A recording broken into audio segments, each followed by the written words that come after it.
우리 하나님의 말씀을 보도록 하겠습니다. 하나님의 말씀은 사사기 6장입니다. 사사기 6장 2절에서 4절까지 짧은 구절이기 때문에 우리 다 같이 한번 읽겠습니다. 사사기 6장 2절에서 4절.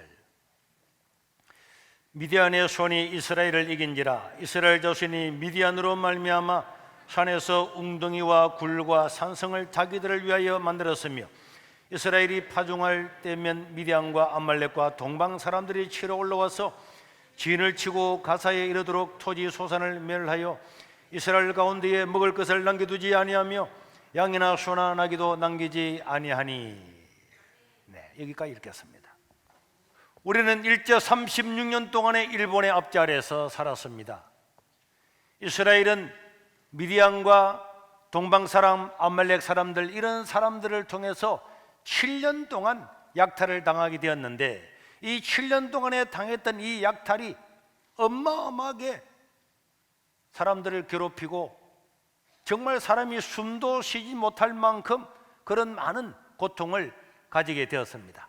사사기 6장 2절에서 4절에 오늘 보니까 미디안의 손이 이스라엘을 이김으로 말미암아서 이스라엘 자손이 미디안으로 말미암아서 산으로 도망가고 웅덩이와 굴과 산성에서 자기들을 위해서 살려고 다 산으로 도망다가고, 그 다음에 이스라엘이 내려와서 먹고 살아야 되잖아요.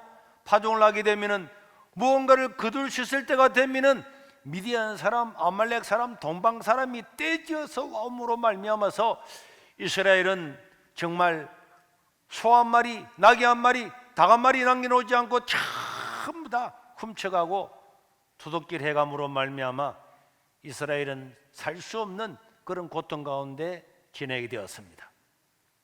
조직 폭력배 아래서 사는 사람들과는 비교가 안 되는, 사는 게 아니고 여기서 벗어나지 않는 이상 이 지옥의 삶은 계속될 수밖에 없었습니다.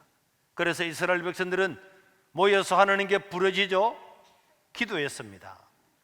여러분, 우리의 모든 삶을 다 변화시키는 첫 단추가 하나님께 부르짖어 기도하는 것인 줄 믿으시기를 바랍니다.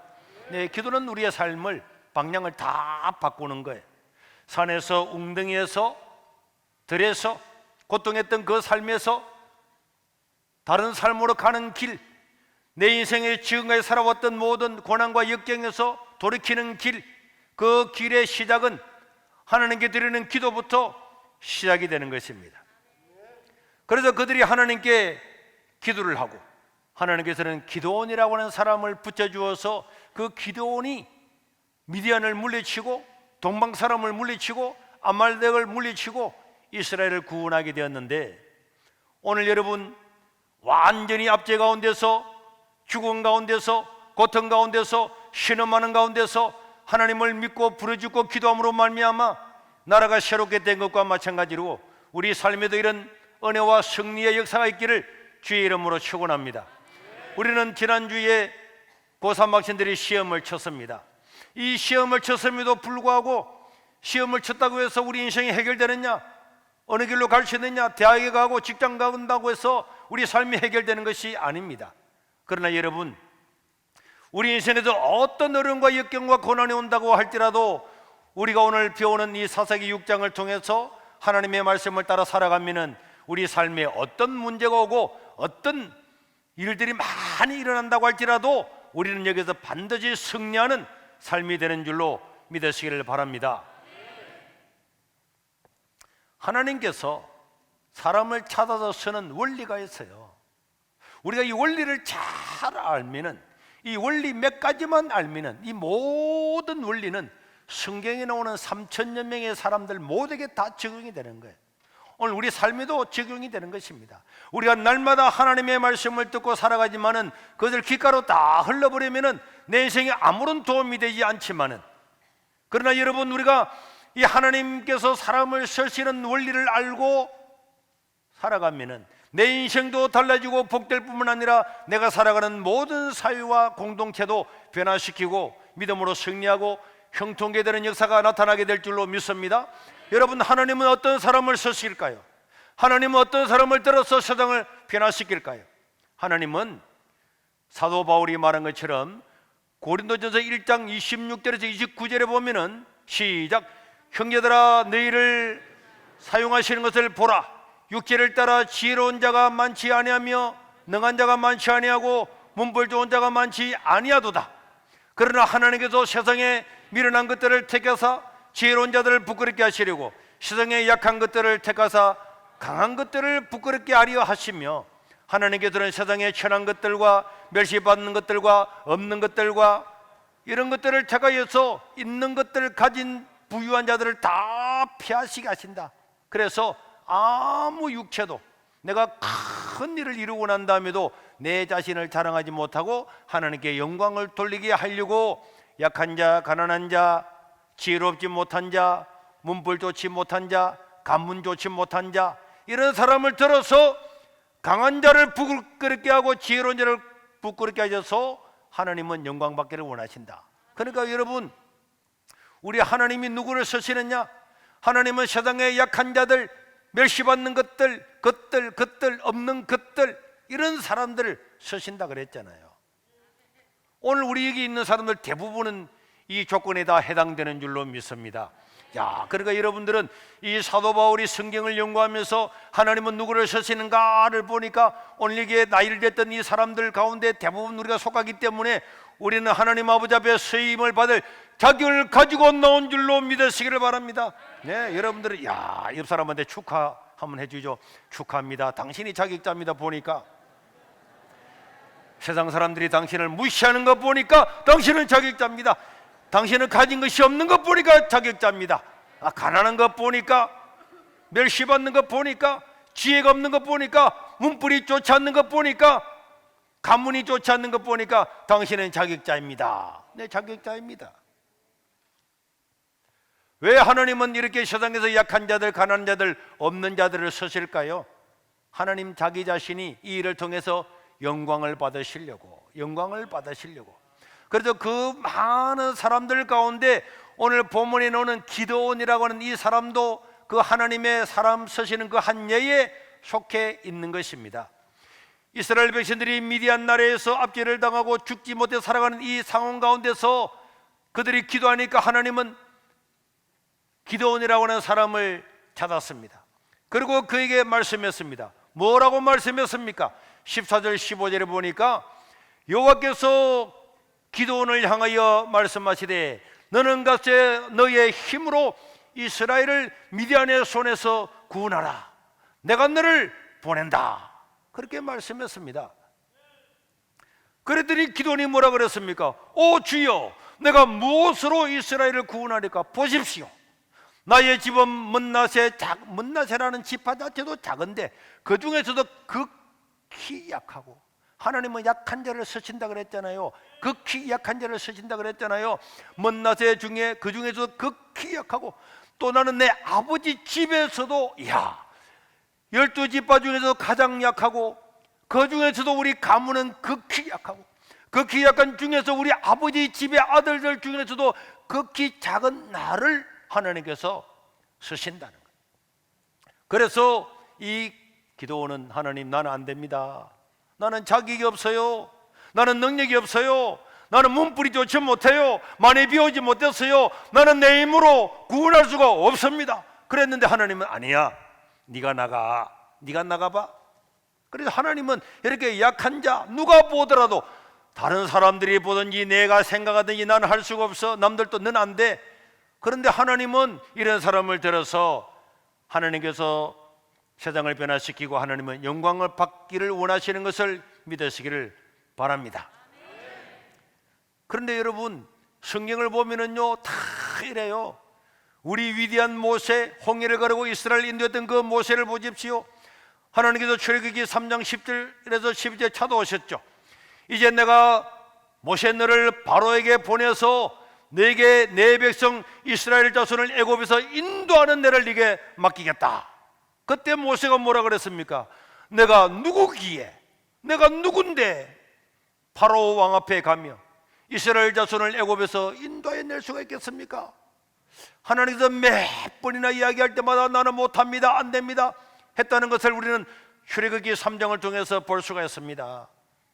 모세가 강력하고 공주의 아들로 있을 때 하나님이 서신 것이 아니고 저 미디안 광야에서 40년 동안 양치기 하다가 완전히 폭삭 늙어서 80세가 되어서 나는 이제 아무것도 할 수가 없어, 나는 약해, 나는 노인이야, 나는 어떤 지도자가 될 수 없어, 그냥 양 젖자고 양 먹이고 이렇게 사는 게 내 인생이야, 자포자기했던 그런 모세에게 찾아오셔서 이스라엘 백성들을 구원하는 그런 큰 사명을 준 것은, 하나님은 자기의 능력을 믿는 것이 아니고 하나님을 의지하고 살아가는 사람을 찾으셔서 그 약한 자를 들어서 하나님의 사역을 감당하고 세상을 구원함으로 말미암아 하나님은 영광 받기를 원하시는 것입니다. 여러분, 다윗도 마찬가지입니다. 사무엘 7장 18절에 보면은, 사무엘라 7장 18절에 보면은 다윗은 하나님 앞에 앉아서 이야기하는 거죠. 다윗 왕이 여호와 앞에 들어가 앉아서 이르되, 그는 왕이 되고 난 다음에도 주 여호와여, 나는 누구입니까? 내 집은 무엇이기에? 나는 누구면 내 집은 누구기에 나를 여기까지 이르게 하셨나이까? 다윗은 왕이 되고 난 다음에 자기 자신을 생각해도 내가 왕이 될 만한 자격이 없는데, 나의 집을 생각하면 자격이 없는데 어떻게 하나님은 나 같은 자를 들어서 이스라엘의 왕으로 세웠습니까? 이렇게 고백하는 것을 보게 됩니다. 여러분, 시간 나면 집에 가서 사사기를 한번 쭉 보면 사사기에는 여자가 나옵니다. 그 당시 여자는 절대로 사용될 수 없는 사람인데 여자가 나오고, 그 구약시대의 장애인은요 어떤 일을 할 수가 없었어요. 그래서 장애인을 들어서, 또 기생의 아들을 들어서, 여기에 나오는 사사들 중에 대부분이 그 당시 아웃사이드에 있어서 주류 세력이 아니고 미련하고 약하고 천대받고 멸시받는 사람을 들어서, 하나님은 그 사람을 들어서 이스라엘 민족을 구원하신 것은 하나님이 어떤 사람을 쓰시는가, 누구를 쓰시는가, 그런 것을 보여주고 있는 것입니다. 여러분, 예수님께서 사람을 택하셨죠. 12명의 제자를 택하셨습니다. 그 12명의 제자들 다 보십시오. 여러분, 우리가 알다시피 대부분의 사람들은 어부들입니다. 나중에 그들이 예수님이 부활하고 난 다음에 나가서 복음을 전할 때에 그 사람들을 바라보면서 너무너무 놀랐습니다. 사도행전 2장 7절에 보니까 그 이야기를 듣는 사람들이 다 놀라 어떻게 여겨? 신기하게 여겨 이르되, 보라, 이 지금 말하는 사람이 다 갈릴리 촌놈들이 아니냐. 이스라엘 나라에서 갈릴리 그러면요 완전히 그 당시에 천민들이 사는 그런 지역, 갈릴리에서 무슨 선한 것이 나겠느냐. 갈릴리 사람, 갈릴리 그 촌놈들. 그래서 이 갈릴리 출신 예수님의 제자들이 복음을 전하니까 전부 다 놀라고 신기하게 여겼다 그랬어요. 그것뿐입니까? 사도행전 4장 13절에 보니까 그들이 베드로와 요한이 담대하게 말함을 보고 그들은 본래, 그 베드로와 요한은 본래가 뭐한 사람이었다고? 학문이 없는 범인으로 알았는데 어떻게 학문 없는 그 촌놈들이, 갈릴리 촌놈들이 이런 일을 행할 수 있느냐 하면서 사내들인 공의회에 있는 사람들, 요즘 같으면 국회의원들, 이런 사람들이 깜짝 놀랐다고 이야기하잖아요. 그러니까 예수님의 제자들은 요즘 같으면 수능 시험을 쳤으면 대학에도 못 들어갈 사람, 베드로 쳤더니 떨어졌어, 요한 떨어졌어, 빌립도 떨어졌어. 야, 안드레, 니 한번 쳐봐봐. 형님, 나 안 됩니다. 다 안 될 사람들이야. 그래서 그 당시에 조금 배웠던 사람들은, 아니 학문 없는 이 아이들이, 갈릴리 촌놈들이 신기하고 놀라웠다고 성경에서 이야기를 하고 있잖아요. 그러나 하나님은 이런 사람들이, 학문 없는 사람, 멸시받는 사람, 남들의 손가락질 받았던 이 사람들을 통하여서 이 복음으로 세상을 변화시키고 대제국 로마를 복음으로 정복하게 된 줄로 믿으시기를 바랍니다. 그렇다니까요. 그래서 여러분, 하나님은 누구나 어떤 사람이나 쓸 수 있음을 믿으시기를 바랍니다. 그러니까 나는 내 자신을 바라보면서 나는 찌질이야, 나는 루지야, 나는 못난 놈이야, 나는 할 수가 없어. 우리 가문을 봐, 내 머리를 봐, 우리 부모를 봐, 나를 도와주는 사람을 봐, 내 직장을 봐. 자기 자신을 바라보고 절망하는 사람은 하나님은 쓸 수가 없지만은 아무리 세상이 우리를 억누르고 손가락질하고 갈릴리 촌놈들 아니냐, 학문 없는 놈들 아니냐, 아무리 말해도 우리가 나는 하나님을 믿기 때문에 그런 것 상관하지 않아. 하나님은 언제나 나를 쓸 수 있어. 그렇게 믿는 사람은 하나님이 그를 들어서 세상을 바꾸는 줄로 믿으시기를 바랍니다. 이 믿음을 가지는 사람에게 하나님 은혜와 능력을 주시는 줄로 믿습니다. 하나님은 약한 자, 가난한 자, 멸시받는 자, 천한 사람, 지역적으로 편중된 그런 곳에 있다고 해서 다 사는 건 아닙니다. 하나님은 그런 사람들 가운데서 누구를 쓰시느냐? 하나님은 하나님께서 말씀하실 때 그 말씀에 절대적으로 순종하는 사람을 쓰시는 줄로 믿으시기를 바랍니다. 왜냐? 하나님께서 어떤 말씀을 하면은 그 말씀은 우리 머리로는 이해가 잘 안 돼요. 내가 눈으로 보면은 손해 볼 것 같아. 안 될 것 같아. 그 하나님께서는 어떤 기적을 일으킬 때 기적은요, 내 능력이나 내 생각이나 내 경험으로 일반적인 법칙으로 되는 게 아니잖아요. 그렇기 때문에 능력 있는 하나님께서 어떤 일을 명령을 할 때 내가 내 머리로 이해가 잘 안 돼요. 이해가 안 되기 때문에 사람은 못하겠다 그럽니다. 할 수 없다고 이야기합니다. 그러면은 이 사람을 쓸 수가 없는 것입니다. 하나님의 말씀이 들리고 내가 너를 쓰겠다 이렇게 이야기하는데도 왜 사람들은 그 반응을 못합니까?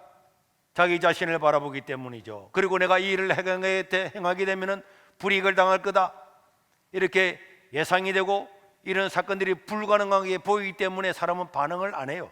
제가 오늘 이렇게 설교를 하지만은 어떤 사람 앉아서 뭐 그거는 성경 이야기고 내하고는 아무 상관없어.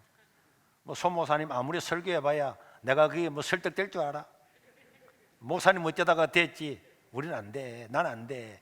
이렇게 안 된다고 거부하면은 하나님 그 사람을 쓸 수가 없어요. 하나님은 강제로 하지를 않습니다. 그래서 우리가 하나님의 말씀을 받아들이고 하나님이 원하시면은 하나님 다 할 수가 있다. 이 사실을 받아들이고 믿고 하나님께서 말씀하시는 것에 대해서 순종을 하면은 하나님은 그 사람 따지지 않고 사용하시게 되는 것입니다. 그래서 하나님은 누구나 쓰시지만은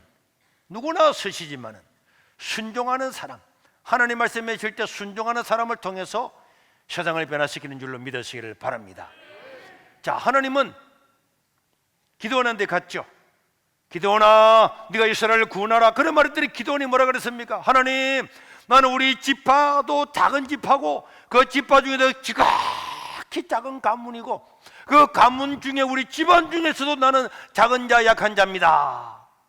그래 말했습니다. 그래도 하나님께서 하라 그러니까 하나님 말씀을 듣고 기드온은 그럼 해봐야지, 순종해야지, 그런 감동을 딱 받아서 했는데 그때 하나님께서 첫 번째 내린 명령이 뭐냐? 사사기 6장 25절 26절에 보니까 그날 밤에 여호와께서 기드온에게 말씀을 했습니다.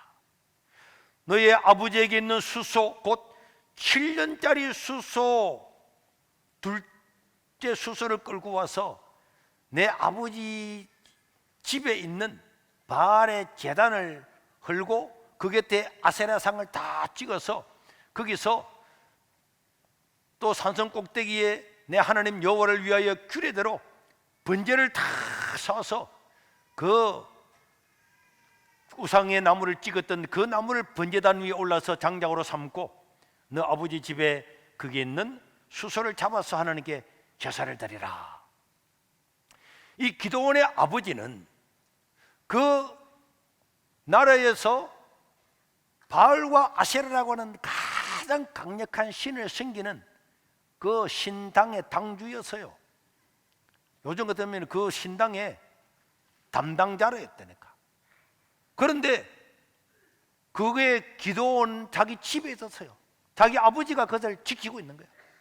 그런데 그 아세라상, 바알상을 다 찍어서 저 산 위에다가 제단을 쌓아서 그 위에 올려놓고 너희 집에 있는 7년 된 수소 한 마리가 그 당시 얼마나 비싼데 그 수소를 잡아다가 번제를 드리라. 이거는요, 하기만 했다가는 동네 사람들이 다 몰려와서 기도는 죽이려 할 거예요. 심지어 자기 아버지의 직업이 그 대장인데 이거 되겠어요.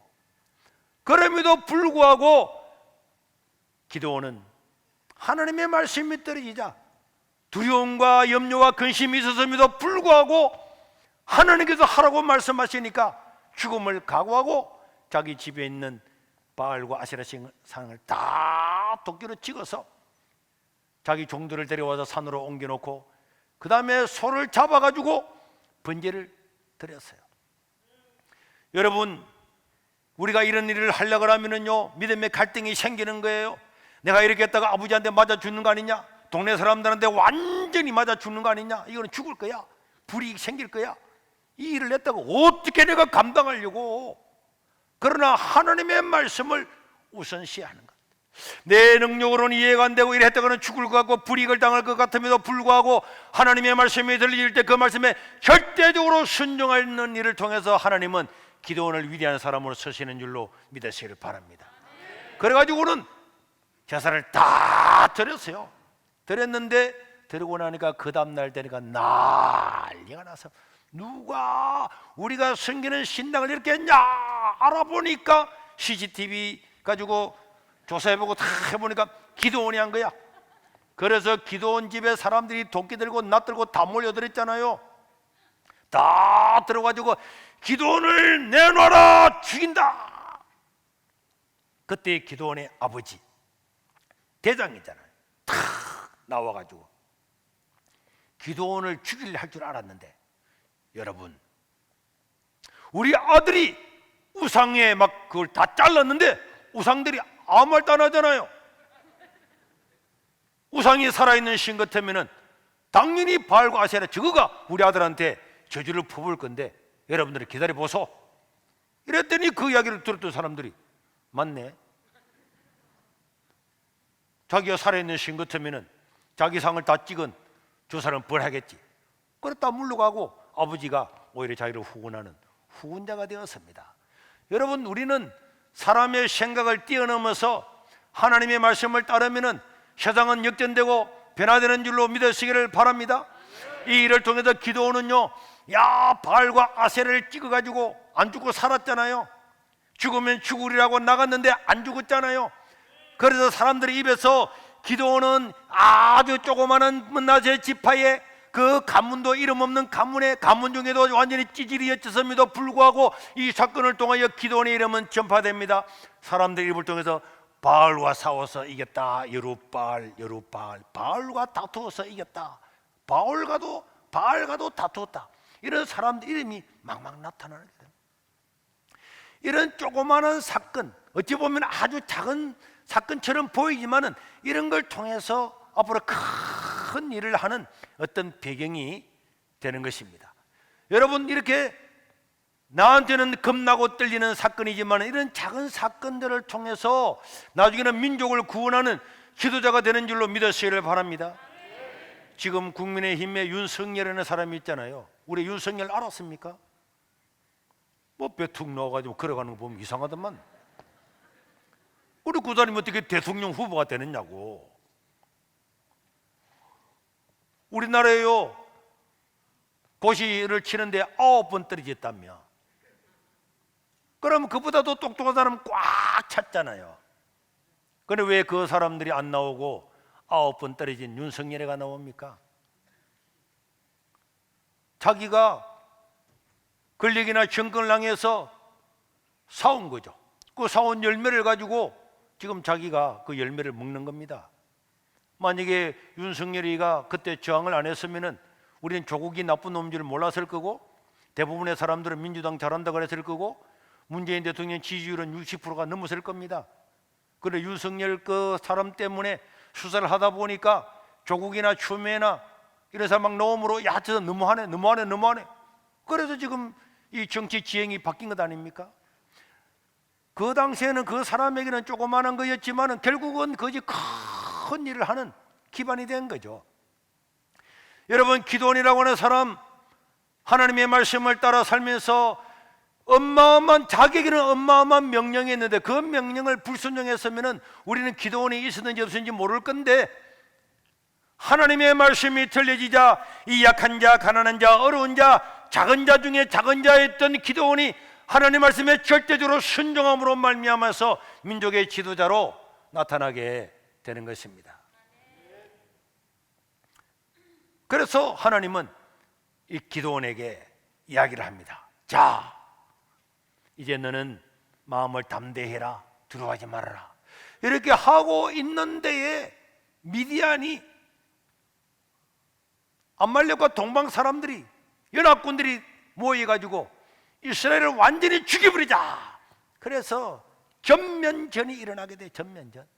지금까지 숨어서 산에서 굴에서 웅덩이에서 살았는데 이게 아니고 이스라엘을 완전히 멸절시켜버리려고 3개국 연합군이 쳐들어오게 되었어요. 그런데 이 백성들은 죽어야 됩니까? 의지할 자가 누굽니까? 의지할 자가 아무도 없는데 그래도 기드온밖에 없잖아요. 그런데 하나님께서 기드온에게 말합니다. 기드온아, 군사들을 모아라. 그래서 기드온이 또 하나님 말씀대로 군대를 모읍니다. 3개국 연합군이 쳐들어오면 도망가야지. 36개가 1등인데 군대를 모았더니 3만 2천 명이 모였어요. 3개국 연합군은 10만 명이 넘었습니다. 우와, 죽었구나. 그런데 하나님께서 3만 2천 명 모인 그 사람들을 보고 기드온한테 이야기합니다. 기드온아, 이 사람들 너무 많다. 겁나는 사람은 돌아가라 그래라. 그래서 겁나는 사람 집으로 돌아가서 그랬더니 3만 2천 명 모인 사람이 보니까 적군은 어마어마하게 모이는데 우리는 메뚜기처럼 우리는 안 되는 거야. 그래서 겁나는 사람은 배 아팠어요. 이래가지고 집을 다 가가지고는 집에 가자마자 보따리 사가 여보 빨리 도망가.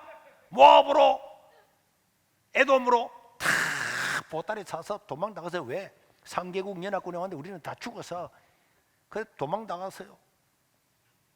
그런데 10,000명이 남은 난 10,000명. 그래도 조국을 지켜야지. 10,000명이 남았는데 하나님께서 10,000명 너무 많아. 훈련 안 시켜봐봐. 그걸 하루 종일 훈련 시키고 난 다음에 겨울가로 뛰어들었더니 물이다. 물이 새니까 막 그냥 다이빙에 들어가가지고 막 업하는 사람은 다 저리 다 골라내고 훈련 받고 난 다음에 땀도 나고 그걸 하지만은 칼을 들고 딱 저걸 망을 보면서 손으로 물만 이렇게 먹는 이런 사주 경계를 하면서 있는 이런 사람들만 모았더니 300명이에요. 그래서 9,700명은 집으로 안 가고 싶었는데 한 명 집으로 다 갔어요. 300명만 남은 거예요. 300명.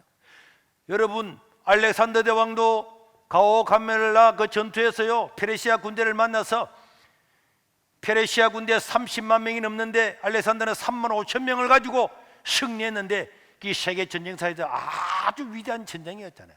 10대 1에서 이겼으니까.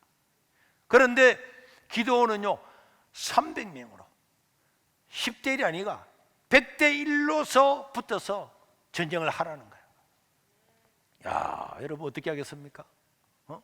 300명 가지고 저 많은 적군 상계군 연합하고 붙으라고요. 기가 차죠.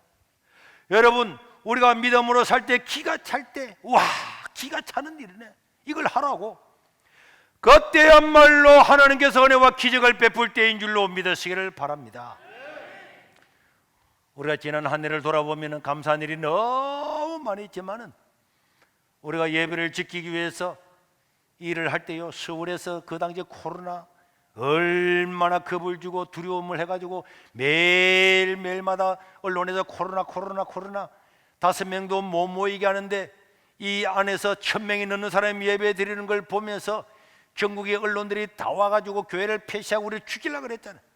뭐 모든 언론의 공중파에서 9시 뉴스에 우리를 다 때리고 우리는 죽는구나. 와 우리는 죽었다. 야 와 막 온 천지. 그래 내가 낮에다가 TV를 보니까 MBN인가 뭐 성공의 어느 교수 와가지고 손 목사님 그러면 안 되죠. 이리 샀더라고. 내가 보고 나 TV 보고 있는데 와 내가 이거 완전히 우리를 죽이려고 그랬잖아요. 기가 차죠. 네. 기가 찰 때라도 하나님께서 말씀하시고 그 말씀을 따라 행하면은 거기에서 하나님 은혜와 기적이 나타나는 줄로 믿으시길 바랍니다. 여러분, 하나님은 세상의 마음, 세상의 언론 얼마든지 바꿀 수 있는 줄로 믿습니다. 홍해도 요단강도 아수르 군대 18만 5천 명도 한순간에 다 멸렸습니다. 그런데 여러분, 우리가 성경을 보면은 그렇지 믿음으로 살아야지 하지만은 이 문제가 실제 내 문제가 되면은 우리는 9시 뉴스에 나오고 막 죽인다 사고 뭐 세계록이 어쩌고 저쩌고 뭐 이래 하면요 언론에 한 번만 나도 기가 죽을 판인데 동시에 9시에서 네 군데서 다 나고 막 이래 해봐봐요. 남의 문제가 될 때는 믿음으로 살아가서 하지만 내 문제가 되면은 이거는요 보통 문제 아니야.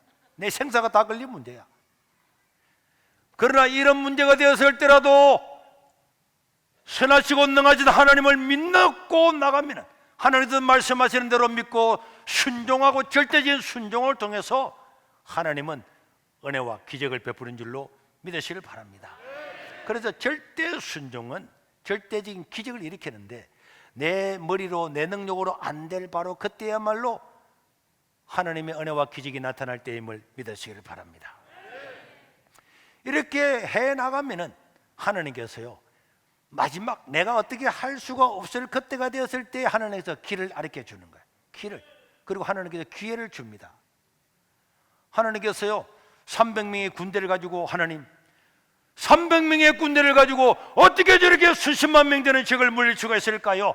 하고 있을 때 그때 하나님께서 오셔서 말씀을 해 주었습니다. 사사기 7장 20절에 보니까 너희는 300명이지 100명 세대가 나눠가지고 나팔을 불며 항아리를 부수고 횃불을 들고 그리고 나팔을 꽝 불어라. 그래서 기도원은요 100명을 가지고 적군이 콱 메뚜기처럼 모여있는데 그런데 이 사람들이 밤에 살 움직여가지고 100명 가지고 한참 새벽 2시에 3시에 이제 경계 보초가 교대를 하고 있을 그 하루 그때에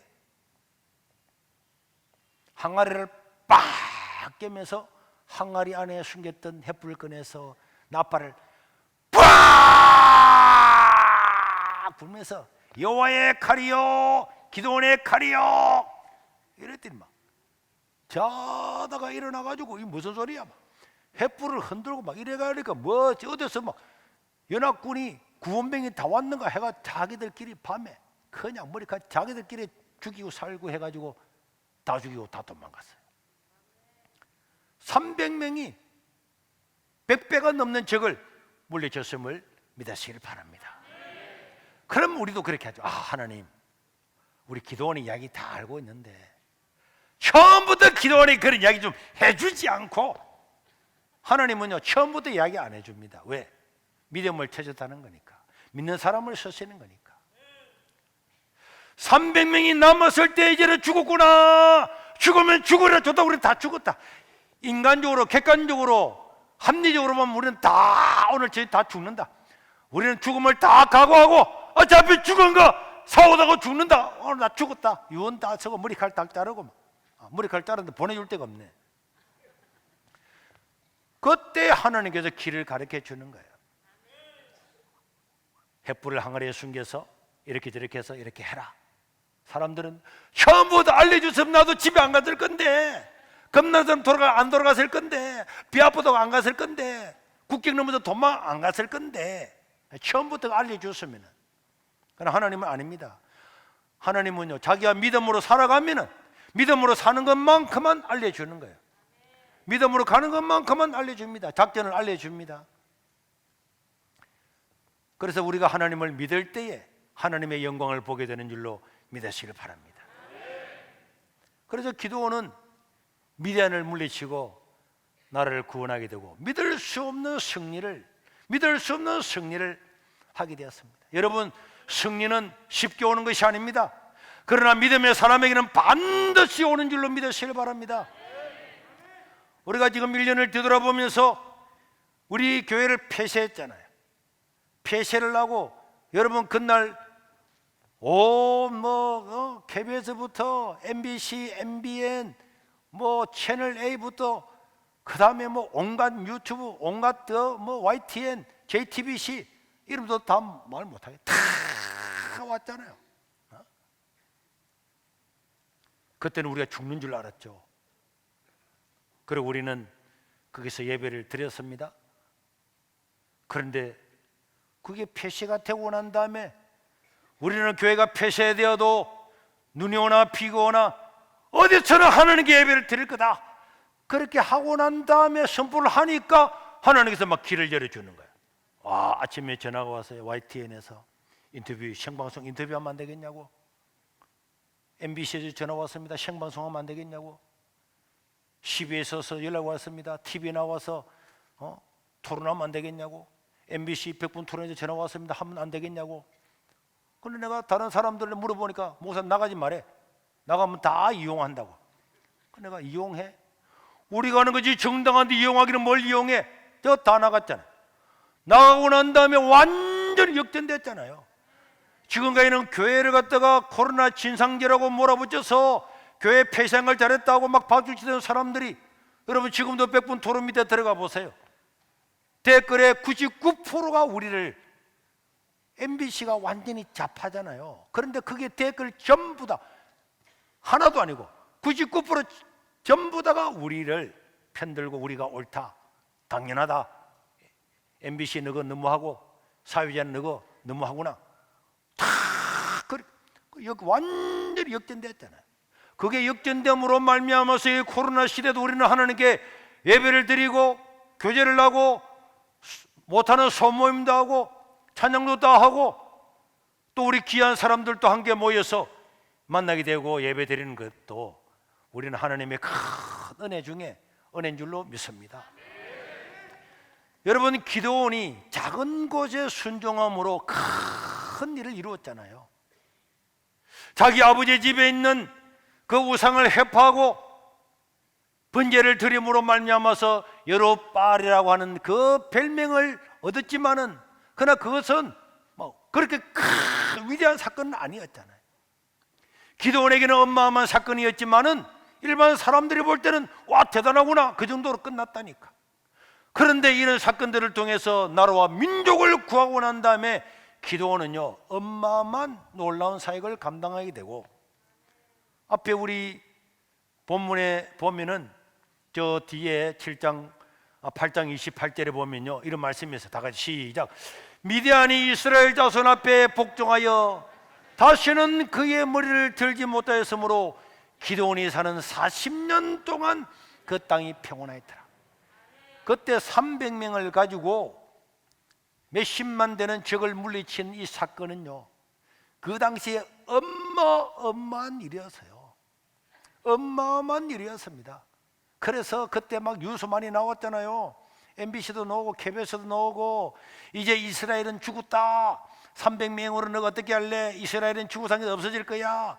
미디안과 아말렉과 동방 사람들이 승리할 거는 볼 것도 없다, 뭐 중계할 필요도 없다, 이렇게 말했는데 300명의 군대가 항아리, 횃불, 나팔로 이긴 걸 보고는 온 그때 CNN하고 막 다 나왔잖아요. 와, 이스라엘의 하나님, 기드온의 하나님 대단하다.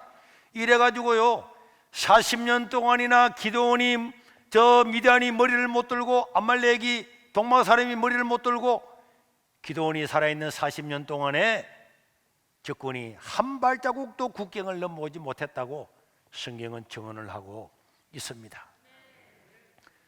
우리도 이 지난 한 해를 뒤돌아보면서 우리에게는 어마어마한 큰 싸움이었지만은 이 싸움이요 그냥 사람들이 볼 때는 와, 저 뭐 세계로 교회는 야 참 독특한 사람들이네, 뭐 그렇게 그 정도로 끝날 수 있지만은 저는 이 사건을 통해서 앞으로 잘 모르죠. 이거는요 기드온이 자기 집에 있는 우상을 찍어서 번제드린 정도였을 겁니다. 만약에 하나님이 원하신다면은 이런 약한 자를 들어서 교회를, 시골에 있는 이 교회를 들어서 세상을 변화시키는 정말 300명 정도밖에 안 되는 이 세계로 교회 군대를 통해서 세상을 변화시키는 일을 저는 행할 수 있다고 믿습니다. 저는 그것이 전초기지라고 저는 믿어요. 뭐 또 목사님이 이상한 걸 또 비약을 하네. 네, 제가 옛날에 왔을 때도 이런 말 할 때 다 저를 허풍쟁이라 그랬는데, 하나님은요 우리가 하나님을 경험하고 믿음으로 살다 보면 이게 이렇게 이 하나님께서 감동을 주잖아요. 그걸 뭐 너무 말하고 뭐 내가 뭐 선지자들이 너무 하면은 우습지만은 하나님은 일을 행하실 겁니다. 그 행하시려고 사람들을 다 불러 모으는 거예요. 그래서 하나님께서 나중에 보면은 그때 세계로 교회가 막 예배를 통해서 투쟁하고 뭐 그런 소리를 들었는데 와, 그래서 그랬구나. 여러분, 이런 날이 저는 올 줄로 믿습니다. 우리는 작년 11월 5일 날에 국가에서 집합 금지 명령을 내렸어요. 예배당에 모이지 말아라. 거기에 우리가 소송을 냈습니다. 국가 상대로 소송을 내서 이긴다고 하는 게 쉬운 일이 아니잖아요. 그래서 지난 금요일 날 판결이 있었는데 이 판사가 우리가 낸 법률적인 이런 변론을 읽어보지도 않은 것 같아요. 완전히 대깨문처럼 판결을 내가지고 기각을 했는데, 그래서 이거는 누가 보더라도 앞으로 세월이 지나면 누가 보더라도 이런 판결은 있을 수가 없는 건데 했어요. 그래서 제가 피켓을 만들었어요. 내일부터 1인 시위를 하려고. 자, 저래가지고 법원 앞에서 우리 1인 3조가 돼가지고 앞에 가서 저것을 앞에다가 넣고 다음 12월 9일 날은 또 재판 판결이 또 있습니다. 우리가 2개를 냈다 그랬잖아요. 그것은 작년 1월 17일 날 우리가 예배를 드리다가 교회가 폐쇄됐잖아요. 폐쇄되고 난 다음에 국가를 상대로 코로나도 일어나지 않았는데 엄연히 자유가 있고 종교의 자유가 있는데 교회를 폐쇄한 것은 불법이다. 그렇게 해서 우리가 소송을 제기했고 그 판결이 12월 9일 날 납니다. 그때까지 우리가 저기 법원 앞에서 정부의 신유로 전략을 내서 판사 정도 되면은 양심의 자유, 종교의 자유 전 세계가 다 인정을 하고 있는데, 이거 또 정부 눈치나 보고 있는 저런 사람들한테 시위를 하고 우리가 12월 9일은 승리해야 되겠고, 승리 못하면은 우리는 원래대로 2심 대법원 계속합니다. 여러분, 미국의 뉴욕주에도요 저렇게 완전히 뉴욕과 캘리포니아가 좌파 아닙니까? 그래서 교회 예배 못 드리기가 다 했는데 7번이나 소송을 냈어요. 6번은 다 기각당했어요. 7번째 승소를 했습니다. 7번째 승소하고 난 다음 그때부터 뭐 텍사스고 캘리포니아고 다 승리하고 연방법원에서 승리하고, 심지어 교회 문 닫은 교회 전부 다 20억씩, 또 뭐 작은 교회는 3억씩 보상도 해주라, 다 배상을 다 해줬어요. 저도 지금 이 정부는 자기들의 어떤 정치적 목적 때문에 교회를 탄압을 하고 저렇게 막 검사들도 마음에 안 들면 다 작전시켜버리고 막 다 인사 다 해버리고 하니까 사람들이 겁내가지고 판결하지만은 저는 반드시 승리 날이 올 줄로 믿습니다. 우리 그때까지 기도하고 나가야 되고, 우리의 이런 싸움들이 지금은 예배를 위해서 싸우지만은 저는 하나님께서 이런 것들을 이용을 하셔서 이런 것들을 사용하여 주셔서 허물어져가는 한국교회를 세우는 앞으로 어마어마한 일을 하고, 우리 아주 소수고 이 부산 항모퉁이 끝퉁이에서 아무것도 아닌 우리들이 모였지만은 여기 약하고 미약한 우리를 통해서 40년, 50년, 60년 동안에 어떤 나라도 넘보지 못하고 어떤 사상들도 넘보지 못하고 하나님 나라가 왕성하는 그런 일을 행하는 저는 단계라고 믿습니다. 여러분들도 함께 힘쓰고 동참해서 이 나라를 세우고 또 한국 교회를 세우는 일에 힘써 주시기를 바라고, 1년 동안 우리를 지켜주신 우리 하나님 아버지 앞에 영광의 박수를 돌려드리겠습니다.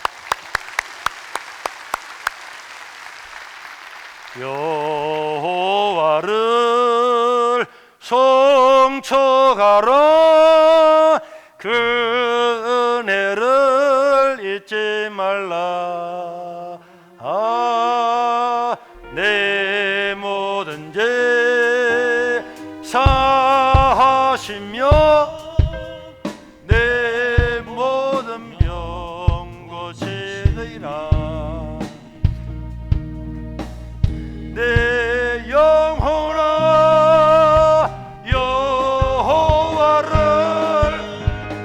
송축하라, 감사하라. 나의 속에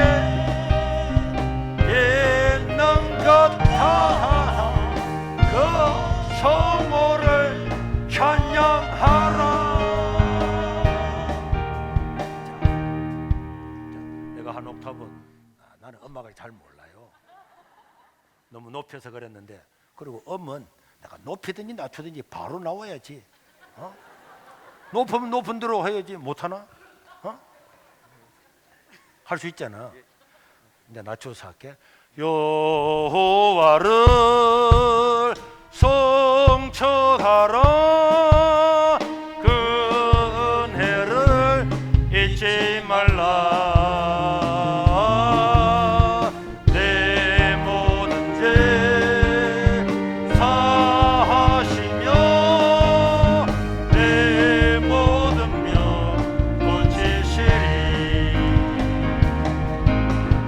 내 영혼아 여호와를 송축하라. 감사하라. 내 아예 속에 있는 것 다 영혼을 찬양하라.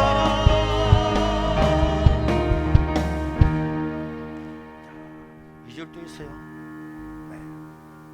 2절도 있으면 해야지. 우리 진상훈 모습 나오셔서 같이 2절 같이 해요. 자, 나하고 따라 하려니까 어렵죠. 네. 우리 목사님과 같이 하면은 자, 2절 3절 있으니까 같이 하겠습니다.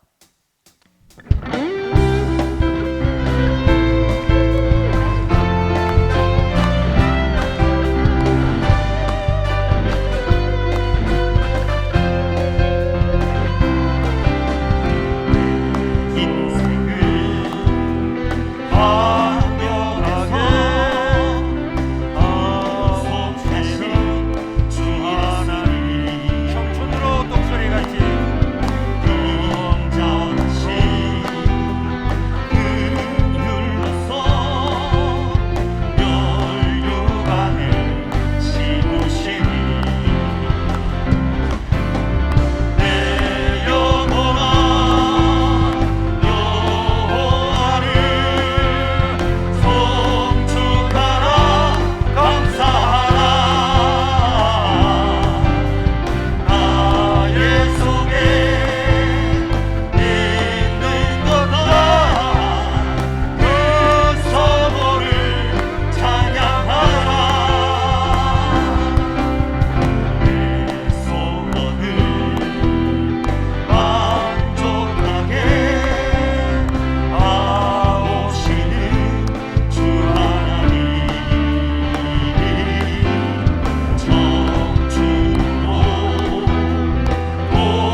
시대에 우리가 죽지 않고 살아서 하나님께 예배드리고 영광 돌린 것에 대해서 감사를 드립니다. 하나님 감사합니다.